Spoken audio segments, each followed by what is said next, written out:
Welcome दोस्तों, मैं हूं एडवोकेट जितेंद्र। आज के वीडियो के अंदर आपको एक मोटिवेशनल टाइप स्टोरी बताने वाला हूं। साथ में ये भी बताने वाला हूं कि अगर आपकी वाइफ आपके ऊपर 498 डीवी मेंटेनेंस या फिर अन्य कोई केस कर रखी है तो यहाँ पे पति को बिल्कुल भी घबराने की आवश्यकता नहीं है और न ही पति के रिलेटिव को घबराने की आवश्यकता है, क्योंकि जो पत्नी आपके ऊपर झूठे केस कर रखी है उसको ही उन झूठे केसों का परिणाम भुगतना पड़ेगा।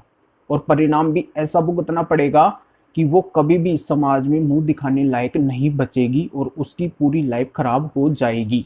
तो यहाँ पे जिन भी हस्बैंड के ऊपर अगर ऐसा केस हो रखा है, उनकी वाइफ कर रखी है, तो यहाँ पे उनको नो टेंशन हो जाना है। अगर ये वीडियो आप बिल्कुल अंत तक देख लेते हैं तो आपके मन में जो भी टेंशन है, जो भी डर है, वो पूरा का पूरा दूर हो जाएगा और आप एक निष्फिक्र होके और अपनी लाइफ बिल्कुल मजे के साथ में जी सकते हैं। आपको कोई भी दिक्कत नहीं आने वाली है, ये मैं पूरी गारंटी लेता हूं। तो बिल्कुल अंत तक मेरे साथ इस वीडियो में बने रहिए, पूरी जानकारी आपके समझ में आ जाएगी। उससे पहले बता दूं, इस चैनल को सब्सक्राइब नहीं किया है तो सब्सक्राइब भी कीजिए, बेल आइकन दबाइए, वीडियो को लाइक करके शेयर कर दीजिए। मेरे से अगर बात करना चाहते हैं, कोई भी लीगल प्रॉब्लम है तो वीडियो के डिस्क्रिप्शन में नंबर दिए गए हैं, स्क्रीन के ऊपर मेरे नंबर शो हो रहे हैं। अपॉइंटमेंट बुक करवा के डायरेक्ट कॉल के ऊपर मेरे से बात कर सकते हैं, अपनी लीगल प्रॉब्लम का सॉल्यूशन पा सकते हैं। तो चलिए शुरू करते हैं।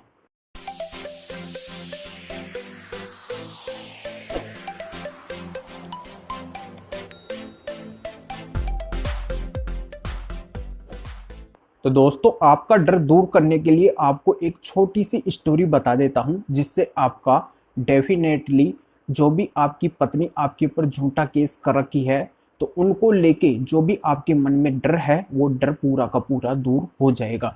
तो स्टोरी इस तरीके से है।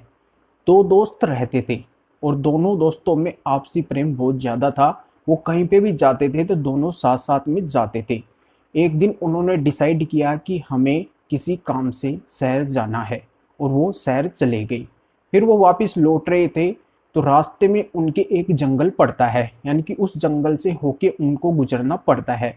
पर यहाँ पे उस जंगल के अंदर उनको प्यास लगती है और जब प्यास लगती है तो वो पानी की तलाश में इधर उधर जाते हैं, तो वो रास्ता भटक जाते हैं। तो वो जंगल में घूमते रहते हैं, उनको शाम हो जाती है और जब शाम हो जाती है तो थोड़ी देर बाद में अंधेरा भी होने लगता है और रात हो जाती है। फिर वो सोचते हैं कि अब वो कहाँ पे रुके। तो थोड़ी देर बाद में जब उनकी नज़र पड़ती है तो उनको एक पेड़ों के बीच में एक छोटी सी गुफा दिखाई देती है। तो वो सोचते हैं कि अब हमें इसी में रुकना चाहिए, रात में यहीं पे आराम करना चाहिए। तो फिर वो उस गुफा के अंदर जाने की कोशिश करते हैं, पर उस गुफा के अंदर काफ़ी अंधेरा होता है। तो वहाँ पे कुछ लकड़ियाँ होती है, उनको इकट्ठा करते हैं और उनके पास में माचिस होती है, तो उस माचिस से उन लकड़ियों को आग लगा के उनको जला के और उस गुफा के अंदर चले जाते हैं और वहाँ पे वो उस आग को जला के और बैठ जाते हैं। तो फिर वो वहाँ पे आराम करने लगते हैं। तो थोड़ी देर बाद में जब एक दोस्त वहाँ पे बैठा होता है तो उस दोस्त को डर लगने लगता है, क्योंकि वो दोस्त काफ़ी स्टोरी सुन चुका था भूत प्रेतों की, तो इसलिए उसको डर लगता है। क्योंकि उस गुफा के अंदर तो उजाला है और उस गुफा के बाहर अंधेरा है। तो अंधेरा होते हुए जब अंधेरा हो चुका तो काफ़ी जानवरों की वहाँ पे आवाज़ भी आने लगी। तो जिस दोस्त को डर लगता था वो दूसरे दोस्त को बोला कि मेरे को डर लग रहा है, यहाँ पे मैंने सुना है कि जंगल के अंदर भूत प्रेत की आत्माएं घूमती है जब अंधेरा हो जाता है। तो यहाँ पे वो दूसरे दोस्त को बताता है। तो फिर दूसरा दोस्त ऐसे बोलता है कि क्या तूने कभी कोई भूत देखा है? तो बोलता है कि नहीं देखा है, मैंने सुना है, किसी ने बताया है कि भूत भी होते हैं। तो वो दोस्त हंसता है कि ऐसा बिल्कुल भी नहीं होता है, जब तूने देखा ही नहीं है, किसी की सुनी हुई बातों के ऊपर ही विश्वास कर रहा है, तो यहाँ पे जब तूने देखा ही नहीं है तो डर किस बात का तेरे को लग रहा है? कोई भूत वूत नहीं होता है, बस यहाँ पे आराम कर ले, सुबह होते ही हम यहाँ से निकल के चले जाएंगे। तो यहाँ पे जो दूसरा दोस्त है उसको तो नींद आ जाती है, वो काफ़ी थके हुए होते हैं इसलिए उसको नींद आ जाती है। पर वो जो दूसरा दोस्त है उसको डर की वजह से नींद नहीं आती है, उसको तो डर ही सताता रहता है और वो वहाँ पे बैठा बैठा देखते रहता है। तो कुछ देर बाद में उसको जब वो आग उस गुफा के अंदर जल रही है तो उस आग की कुछ परछाइयाँ उसको पत्थर के ऊपर दिखाई देती है। तो वो काफ़ी घबरा जाता है। वो घबरा जाता है और उसको डर लगने लगता है कि यहाँ पे कोई परछाइयाँ आ रही है, उसको पकड़ने के लिए उसके पास में कोई आत्मा आ रही है। तो यहाँ पे वो डर की वजह से दूसरे दोस्त को जगा देता है और बोलता है कि ये परछाइयाँ ये भूत प्रेत की आत्माएं हमारे पास में आ रही है, हमें पकड़ने वाली है और यहाँ पे मेरे को बहुत ज़्यादा डर लग रहा है। तो वो दूसरे दोस्त को बोलता है, उसको जगा देता है, फिर वो दोस्त उठता है, फिर वो बोलता है और वो हंसता है कि यहाँ पे ऐसा कुछ भी नहीं है। जब तूने किसी भूत प्रेत की आत्मा को देखा ही नहीं है, तेरे को कभी भूत मिला ही नहीं है, तो तेरे को घबराने की कहाँ से आवश्यकता है। अब तेरे को ये करना है कि इन परछाइयों को ऐसे बोलना है कि ये परछाई मेरे पास में आ, तेरे को जो भी करना है कर ले, मैं तेरे से घबराने वाला नहीं हूँ और नहीं मैं तेरे से डरने वाला हूँ। तो ये बातें तू तेरे मुंह से बोल। तो बिल्कुल वो ऐसे ही करता है, अपने मुंह से ऐसी ही बातें बोलता है। कुछ देर बाद में क्या होता है कि जो आग जल रही थी वो आग कम हो जाती है और वो जो परछाइयाँ है वो भी कम होने लगती है। कुछ देर बाद में परछाइयाँ धीरे धीरे धीरे धीरे चली जाती है जैसे जैसे आग बुझती है। तो यहाँ पे वो समझ जाता है कि बिल्कुल ये परछाइयाँ इस आग की वजह से ही है, ऐसा कुछ भी नहीं है कि यहाँ पे कोई भूत प्रेत है, केवल ये परछाइयाँ ही है। तो उसके मन के अंदर जो डर है वो डर उससे वहाँ पे दूर हो जाता है। तो यहाँ पे एक बात क्लियर हो गई होगी कि अगर आपके मन में अगर कोई भी डर है, उसका अगर आप डट के सामना करते हैं, दृढ़ निश्चय कर लेते हैं, तो बिल्कुल वो डर आपके मन से दूर हो जाएगा। तो यहाँ पे आपको कभी भी घबराना नहीं है। अगर आपकी वाइफ आपके ऊपर फॉल्स केस करती है, फॉल्स केस मतलब झूठे केस करती है, आपकी कोई भी गलती नहीं है, आपने कुछ भी ऐसा उसके साथ में नहीं किया है और वो जाके वहाँ पे मायके और 498 डीवी मेंटेनेंस का केस कर देती है, तो बिल्कुल भी आपको एक भी % घबराने की आवश्यकता नहीं है। आपको डट के सामना करना है।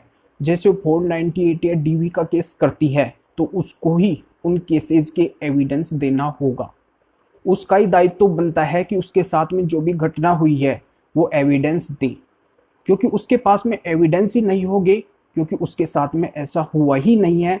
तो यहाँ पे जो फॉल्स केस लगा रही है, जो 498 डीवी का केस कर रही है, उसके जब एविडेंस ही उसके पास में नहीं है तो वो केस आगे चलने वाला ही नहीं है। तो यहाँ पे पति को घबराना नहीं है कि उसको जेल हो जाएगी, उसको सजा हो जाएगी, या फिर उसका करियर बर्बाद हो जाएगा, या पति के ऊपर और पति के रिलेटिव के ऊपर अगर इस तरीके से फॉल्स केस हुए हैं तो पति का बाल भी बांका नहीं होने वाला है, पति को कोई भी दिक्कत नहीं आने वाली है। तो 498 और डीवी जैसे केसों से पति को घबराना बिल्कुल भी नहीं है।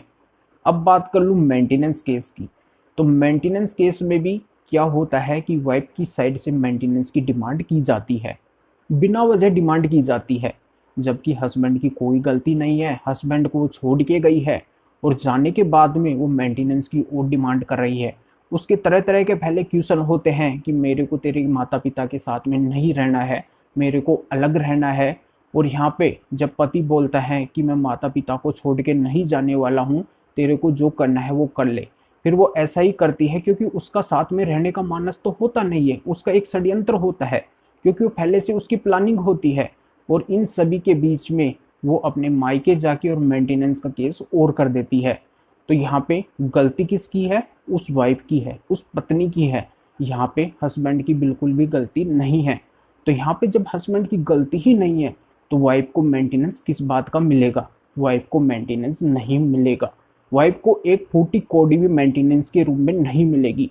अगर इस तरीके से वाइफ मायके जाके और बिना किसी गलती के, यानी कि पति की कोई गलती नहीं है और पति की बिना किसी गलती के वो पति को छोड़ के चली जाती है और इस तरीके से मेंटेनेंस का केस करती है, तो पति पत्नी को फूटी कोड़ी भी मेंटेनेंस के रूम में नहीं देगा, चाहे वाइफ कुछ भी कर ले।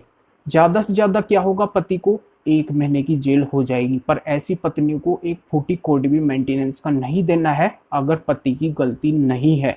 पति की कोई गलती नहीं है और पत्नी की इस तरीके की गलती है, वो बिना वजह छोड़ छाड़ के गई है और वो तरह तरह की डिमांड करती है और फिर मेंटेनेंस का केस करती है, मेंटेनेंस मांगती है, तो बिल्कुल भी उसका मेंटेनेंस नहीं बनता है, उसको मेंटेनेंस नहीं देना चाहिए। और इस तरीके से पति को घबराने की बिल्कुल भी आवश्यकता नहीं है। ज़्यादा से ज़्यादा क्या होगा कि पति को 1 महीने की जेल हो जाएगी, वो जेल काट के आ जाएगा, बस इतना ही होगा। इससे ज़्यादा तो फांसी तो लगने वाली है नहीं। तो यहाँ पे मेंटेनेंस हो या फिर 498 हो या फिर डीवी हो या फिर अन्य कोई केस हो, पति के ऊपर इन सभी का कोई भी प्रभाव नहीं पड़ने वाला है। पति अगर दृढ़ निश्चय बना लेता है, अपने मन के अंदर जो डर है उस डर को दूर कर देता है कि चाहे मेरे ऊपर पत्नी फॉल्स कितने भी केस क्यों ना कर ले, मैं इन सभी का डट के सामना करूंगा और मुंह तोड़ जवाब दूंगा। तब तक हार नहीं मानूंगा जब तक पत्नी को उसकी औकात याद नहीं दिलवा देता हूँ। यहाँ पे मैं जब तक चुप नहीं बैठूंगा जब तक पत्नी का मुंह बंद नहीं कर देता हूँ। तो यहाँ पे वो अगर ये दृढ़ निश्चय बना लेता है, वो डट के उनके द्वारा, यानी कि पत्नी और पत्नी के जो मायके वाले हैं उनके द्वारा जो फाल्स केस किए हैं, उन सभी का अगर मुंह तोड़ जवाब पति देता है तो बिल्कुल पति को सक्सेस मिलेगी। क्योंकि ये आपको भली भांति पता है कि झूठ के हाथ ज़्यादा लंबे नहीं होते हैं, उनका कटना निश्चित है और ज़रूर वो कटते हैं और यहाँ पे परिणाम गलती होता है। अगर पत्नी की गलती है वो झूठे केस पति के ऊपर करी है तो गलत परिणाम उसको ही भुगतना पड़ेगा। यानी कि जितने भी झूठे केस पति और पति के रिलेटिव के ऊपर करेगी उतना ही पति और पति के रिलेटिव को फायदा होगा। क्योंकि एक दिन तो उसका परिणाम ऐसा आएगा जिससे पति और पति के रिलेटिव निर्दोष साबित हो जाएंगे और पत्नी और पत्नी के मायके वाले यहाँ पे गलत साबित हो जाएंगे। जब वो गलत साबित हो जाएंगे तो समाज के अंदर वो मुंह दिखाने लायक भी नहीं होंगे। क्योंकि यहाँ से तो उनका रिश्ता टूट जाएगा। फिर वो अगर नया रिश्ता देखते हैं, यानी कि वो पत्नी अगर नया रिश्ता देखती है तो उसको नया रिश्ता जल्दी से नहीं मिलेगा। क्योंकि नया रिश्ता भी ये देखेगा कि इस पत्नी ने, यानी कि इसने ऐसा काम पहले किया है, निर्दोष पति और पति के जो रिलेटिव है उनके ऊपर इसने फाल्स केस किए हैं, उनको फंसाई है। अगर हम भी इससे शादी करते हैं तो बिल्कुल ये हमारे साथ में भी ऐसा ही बर्ताव करेगी। तो ऐसी निर्लज्ज, ऐसी गिरी हुई औरत या पत्नी से कोई भी शादी करने की कोशिश नहीं करेगा। इसके बारे में वो बिल्कुल भी नहीं सोचेगा। तो यहाँ पे उसका पूरा कैरियर बर्बाद हो जाएगा। झूठे केस करने वाली पत्नी को यही परिणाम मिलेगा। यहाँ पे समाज में वो अपना मुंह दिखाने लायक भी नहीं बचेगी। तो यहाँ पे पति और पति के रिलेटिव के मन में अगर कोई भी डर है तो उस डर को निकाल के फुल एंटरटेनमेंट के साथ में मज़े से अपनी लाइफ को एंजॉय करे और जितने वो झूठे केस कर रखी है उन सभी झूठे केसों को मज़े के साथ में लड़े और उनमें सक्सेस प्राप्त करे। तो यहाँ पे मेरा यही कहना है कि बिल्कुल अपने मन के अंदर जो टेंशन है उस टेंशन को दूर भगाओ और नो टेंशन होके आगे बढ़ते जाओ। तो पूरी जानकारी आपके समझ में आ गई होगी। तो वीडियो को लाइक करके ज़्यादा से ज़्यादा शेयर कर दीजिए उन लोगों को भी इस जानकारी का पता चल सके और उनके मन का डर दूर हो सके। और अभी भी अगर कोई जानकारी समझ में नहीं आई है तो वीडियो के डिस्क्रिप्शन में नंबर दिए गए हैं, स्क्रीन के ऊपर मेरे नंबर शो हो रहे हैं। अपॉइंटमेंट बुक करवा के डायरेक्ट कॉल के ऊपर मेरे से बात कर सकते हैं, अपनी लीगल प्रॉब्लम का सॉल्यूशन पा सकते हैं। तो फिर आगे मिलेंगे आपसे नए वीडियो नए टॉपिक के साथ में। आप सभी का बहुत बहुत धन्यवाद।